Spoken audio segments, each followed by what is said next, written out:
another episode of Spice Island in Pot. I am Arlene, your food designer. We're going to be doing local food with a little gourmet twist, exploring some really fun ingredients, some really fun cooking methods. We're going to do healthy stuff, not so healthy stuff. We're going to have parties, we're going to barbecue, we're going to have such a good time on this show. But today, we're going to do my favorite, one of my favorites, breadfruit oil down with pigtail. You know that one where you cook it down in the coconut milk with a little bits of dasheen bush? That one. And then the gourmet twist we're gonna do is some oven roasted breadfruit. We're gonna serve that up with some pork chops and then top that off with a red onion and mushroom saute. So I'm gonna get all my ingredients together. We're gonna start cooking.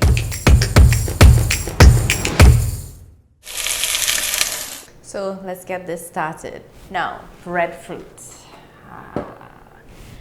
This is one of the most interesting vegetables that I have come across in my cooking life.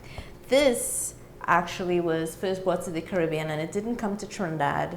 It actually went to St. Vincent for the first time in 1793, brought in from Tahiti from a Captain William Bligh. And I thought that was really interesting because I've always thought that breadfruit just grew here somehow.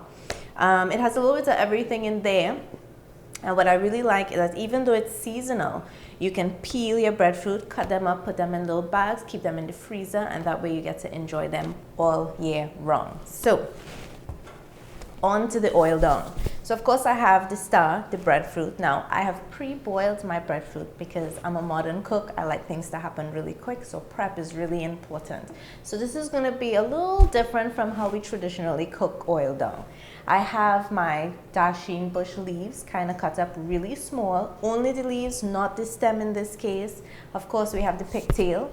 Pigtail is preserved in salt, basically, so you really have to boil out all that salt so that the food doesn't become overpowered with it. So I've already boiled mine, so it's pre-cooked. And of course, the base of everything, that local seasoning, some pimentos. So let's begin.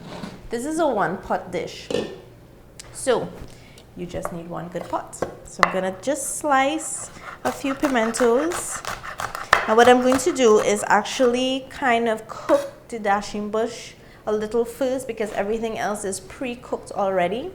So we're gonna just get that to steam and get it cooking, and then we're gonna add the rest of the stuff. So I'm just gonna do two, and I like to mix the colors, one red, one green, because it shows up at the end. These are nice and thinly sliced, so we put this in the pot, like so. Now, for best results when cutting up your bush, I'm just gonna clip this little end. You want to look for the rolled ones if you can. If not, this would work as well. So you want to cut them really small because you don't want to get like long strings of dasheen bush in the oil down. And you just kind of give it a little roll like this, and really, really small, just like this, down, down, down. If you can't go as fast as I can, I got this over the years. Just take your time and cut it really small. When you take your time and get all your ingredients ready in the right way, you get better results. So that's how that goes, right? So I'm gonna put this in, finish this one. There we go. And it's just a little bit because it's really just like a nice addition to the meal. So you don't wanna put too much, so maybe one or two leaves. This is half of a medium-sized breadfruit. If you're cooking for a bigger set, of course you use the whole thing, but like I said, you can use half now and half another time. Okay, so I'm just gonna put a little water to this so it steams. And we're gonna probably steam this for about 3 to 4 minutes, and then we're gonna add the rest of the ingredients. Good, so we're gonna get this on the stove on medium to high. Right, get this steamed up and going, and then we're gonna add the rest of the ingredients and bring it all together. So my dasheen bush leaves with my pimentos has been steaming up in a little bit of water for about 3 minutes. So it's dark green, it's almost cooked. And there's a little bit of water in there. So you don't want to boil it, you kind of just really want to steam this. So now we add in our already cooked breadfruit, like so.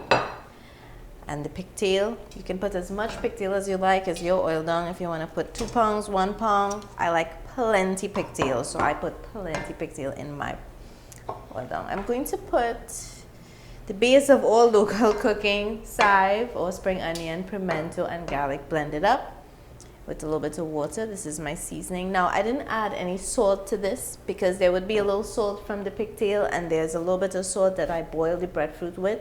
So I'm not going to add any more salt until it kind of come into the end and I need for taste. So I'm going to put this, and then of course coconut milk, another staple in Caribbean cooking. And you just want to put enough to like halfway cover, because it's going to cook down. The breadfruit is going to get soft and it's going to come into a big mushy set of goodness. And the pigtail is so pink and pretty, and the dasheen bush is green, so it's a very nice, colorful ordeal. So you want to keep this on a medium to low heat at this point, and you let everything cook together, come down into a nice rich pot of breadfruit oil down. So I'm going to cover this up like this, and then we're going to get ready for a gourmet twist on this meal. So now we're ready for the gourmet twist of the breadfruit oil down. So that is simmering on one side, and we're going to get stuff ready. But I wanted to just show you really quickly, in case you are unfamiliar with how to cut up a breadfruit. So with this one, you kind of get it to balance somehow on one side. And if you have a really big knife, make sure it's sharp, and you go down the middle like this. And sometimes it's a little hard. And there we go. So this is really nice, except for the little spot right there, and we can cut that out. So I would usually turn it on this side like this and cut into 3 parts. This piece in the middle comes out, so I kind of cut this out like this, along with the little piece in the middle that we're doing to the top there that's not so good.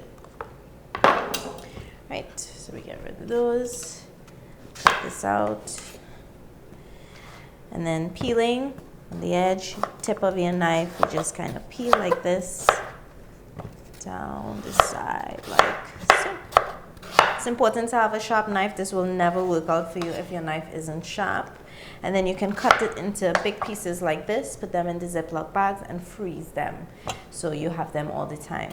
Usually when breadfruit is in season, it's all over the place, and I collect as much as I can and store them, so we get to have them all the time. So that's how you cut up a breadfruit. So I'm gonna clear this stuff away, and then we're gonna get going with our rub for the pork. We're all set up to make our pan-seared pork chops topped with sauteed mushrooms and red onions. We're gonna put a little red wine in that to bring it in, make it adult, and of course oven roasted breadfruit. So we're gonna start with the rub. And what I have here is peppermint tea bags. Yes, I said peppermint tea bags. So I'm going to use the inside part here. This is a really good flavor, not just for drinking. It's a nice dry herb, if you will. And that flavor is gonna marry really nicely with the pork. So you're just gonna cut this stem open like this. You make a nice dry rub for the pork. Now I've had my pork chops here.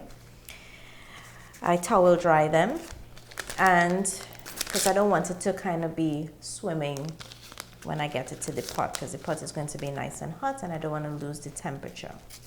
Now I remember when I was younger and I used to watch in the kitchen that my parents used to put the pork in the oven forever and ever and ever. But as I got more into cooking, I realized that pork chop in particular cooks 4 to 5 minutes on each side. So in case you were thinking that pork chop is going to take forever to get done for dinner, it's actually a lot faster than you thought.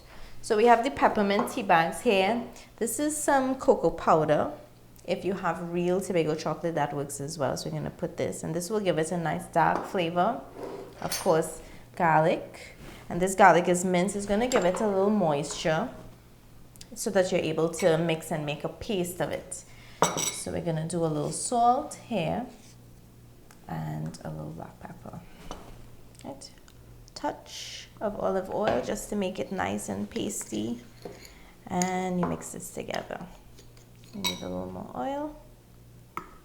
There you go. And once this gets into a paste, you rub down your pork chops, and then you get it ready for the pan. Right, so that looks good. So here we go. 2 sides, pork chop. The bone is here in this. This is generally what pork chops look like. There's the one bone running here. Shoulder is the big circle one with the bone on the side like this. And as you tune into more episodes, we're going to do different types of meat and what the parts are and how long it takes to cook and all of that. So this is where your hands have to get involved. And here we go. Rub. And your meat could be chilled. You take it from the freezer the night before. You set it down in the lower part of the fridge. And it's nice and chilled. It comes to the right temperature. So you rub one side. And I know some people are skeptical about putting their hands in the food. As long as you wash your hands in warm water and you sanitize your hand, it's quite fine. Plus, this makes your food taste really good, because if you're cooking with love, that is going to come through your hands and everything is going to taste really, really good. So, rubbed my pork down, and you want to let this sit for a little bit. So you probably want to start with this, set it aside, and then you do everything else, and then you do your pork chop. And like I said, it does not take very long, so you can actually do the other things. Here we go. 2 sides, nice and seasoned, rubbed evenly. I don't want to waste my rub, so I'm just going to add it in here. This was a messy process, so let me just clean this up. And we're going to start with the rest of this stuff. We're going to organize to get the breadfruit together and get it in the oven. Because the breadfruit was pre-boiled, it's really close to cooking. You're really just putting it in the oven to get a little roasting, get a little brown around the edges. So I have some vegetable oil and a non-stick baking sheet, just a little bit of oil, so nothing sticks, and get everything rubbed up. So I have my breadfruit. If you want to do your pieces smaller, you can, but big is great as well too. It looks nice serving either way. So I put this here. I add a little more vegetable oil just for the top. Go. Of course, garlic is in everything. And salt. A little salt. Not too much, because remember we boiled this with salt, but this is just for the roasting process. And a little decoration. I like to sprinkle a little life, and that life is parsley. Right? Mix it up. Get everything rubbed evenly. This is a messy dish we're making today. My hands are in everything. And that oil dung is smelling up the kitchen. We are doing such a good job today.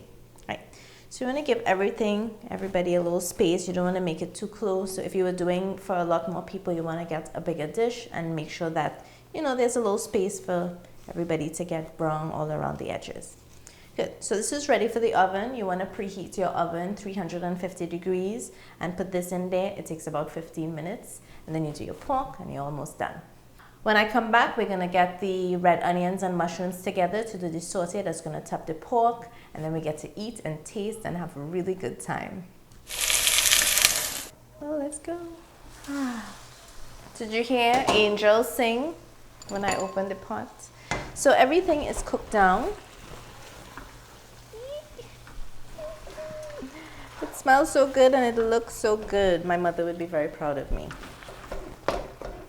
She taught me all my basic cooking skills, so when I make stuff like this, she's usually very proud.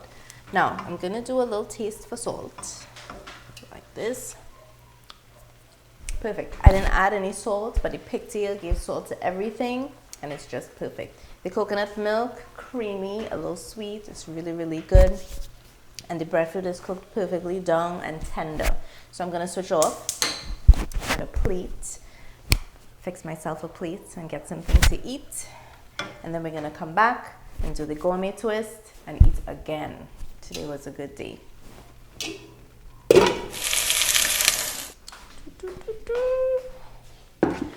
Okay, so the oil dung is ready.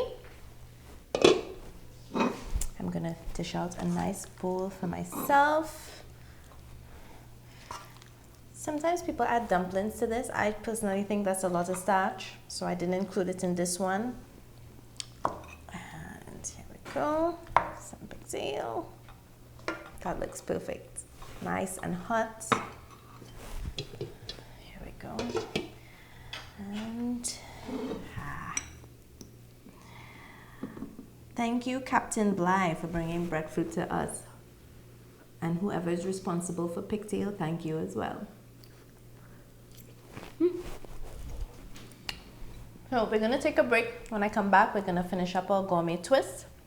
This is Spice Island in the pot. See you when I get back.